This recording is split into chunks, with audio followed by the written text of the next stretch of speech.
et bienvenue dans cette nouvelle vidéo. Aujourd'hui on va parler de la figurine Transformers Age of the Prime Air-Red, donc le deuxième Aerial Bot qui nous vient dans cette gamme. Précédemment on avait vu dans une dernière vidéo Slingshot, le premier des membres, enfin là c'est marqué premier mais c'est pareil. Donc on en avait vu un, là on a le deuxième qui formera une des jambes de Superion, qui arrivera plus tard en fin d'année. Donc là on boîte bon classique, voilà, hop. Et on peut passer à la petite figurine de Air-Red. Donc attendez, je zoome un tout petit peu. Voilà, parfait. Donc Air-Red qui nous, comme Slingshot, hein, qui ressemble à son physique de la G1, hein, rien de plus simple, rien de sorcier, hein. Ça reste des bots simples, comme on voit aussi dans les... Enfin, je sais pas s'ils sont encore apparus dans la version française des comics... des nouveaux comics Urban Comics, l'Energon Universe, qui d'ailleurs est très bien, je vous le recommande pour l'instant. À l'heure où je tourne, il n'y a que 2 tomes qui sont sortis, le troisième va pas tarder à sortir, et franchement je vous recommande. Bref, revenons à nos moutons. Air-Red, là, classique, hein, je vais faire une petite présentation vite fait. Donc là, on voit une petite rotation au niveau du torse qui est pas mal. Je pense ça. Alors, je sais pas si ça peut aider, vu que lui c'est la jambe, je sais pas si ça va servir à grand chose. Là, les jambes, toutes simples, hein. Alors, comparé à Slingshot, c'est moins gênant. Il n'y a pas de gros trous à cet endroit-là, comme on pouvait avoir sur Slingshot, ce qui était dommage. Sinon, à part ça, voilà, des pieds pivotables comme beaucoup de figurines Transformers modernes.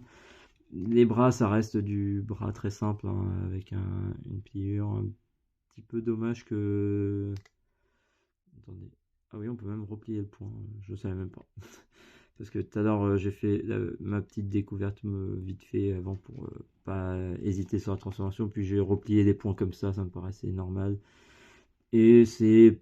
Qu'il soit apparent ou pas, à vrai dire, je trouve pas ça plus choquant l'un l'autre. Au niveau du dos, c'est un petit peu dommage, la cabine là, qui est vraiment en mode pouf, posée là comme ça, vraiment comme un sac à dos, un backpack comme on dit.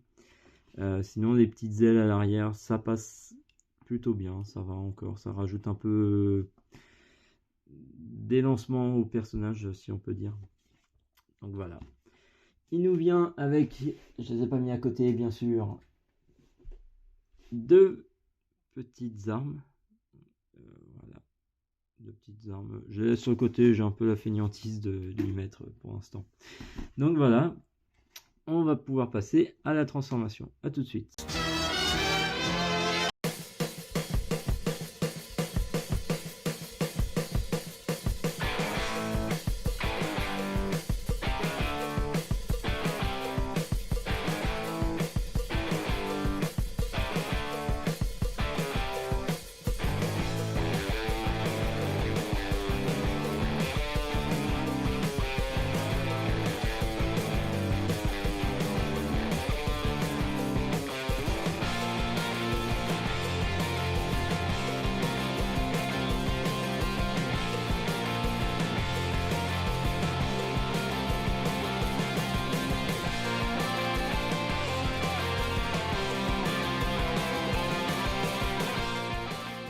Et nous revoici avec Air-Red, avec son mode avion.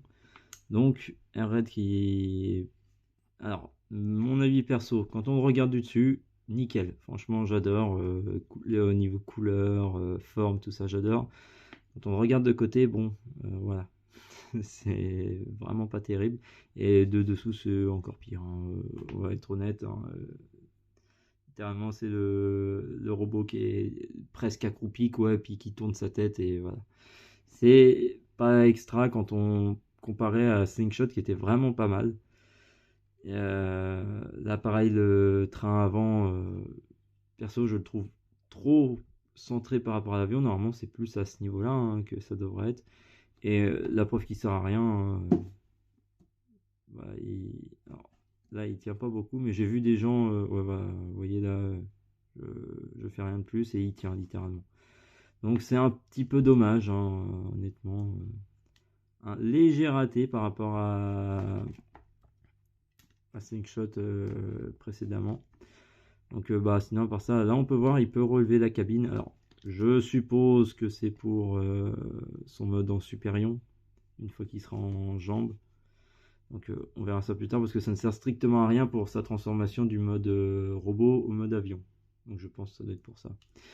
Un petit tour vite fait, donc je vais rapprocher, ça se verra mieux. Là on peut voir sur les deux ailes les deux symboles Autobot. Sinon à part ça, en termes de petits détails, il y a des très légers détails, mais rien de bien exceptionnel. La cabine en gris foncé, ça passe. Je préfère en gris foncé par rapport à la orange de Slingshot, mais Slingshot reste pour moi pour l'instant au-dessus. Donc ensuite les deux petits réacteurs arrière, et puis ensuite le reste, voilà. Hop. Donc je pense, honnêtement, les deux autres Aerial Bots qui vont nous venir, il y en a un qui risque d'être une sorte de remold vite fait de Slingshot. Ils vont juste changer la tête, les couleurs, mais sinon le mode avion risque d'être quasiment le même. Et la transformation, pareil, je ferai quand même une présentation. Et le deuxième, j'ai plus le nom. Alors il y en a un, c'est Fireflight, je crois, ou Firelight, je sais plus. Et l'autre, je m'en rappelle plus du tout, mais je pense que ce sera pareil, une sorte de remold de Air Red. Un peu comme ils ont fait avec les Stunticon, avec Breakdown et Wild Rider. Ouais, si je me trompe pas, ouais, Breakdown et Wild Rider. C'était des copier-coller, hein, littéralement. Il y avait la tête qui change et puis les couleurs, voilà. Là, ça risque d'être la même chose. Il y aura juste celui qu'on attend avec impatience, Silverbolt, le chef des ARL Bots en Commander Class, qui est prévu, si je me trompe pas, pour septembre-octobre. Donc voilà, je vais vous laisser là-dessus. C'était une plus courte vidéo, c'est pour ça que je voulais pas m'éterniser dessus, du fait de la simplicité de la figurine. Prochainement, je verrai, on fera soit Solus Prime, soit B127 de Transformers One, ou alors pourquoi pas le Shockwave qui est ressorti, que je n'avais pas, de Transformers Dark of the Moon en leader class. Donc je verrai un peu ce qui vient, ou alors je ferai une des nouveautés qui va pas tarder à arriver.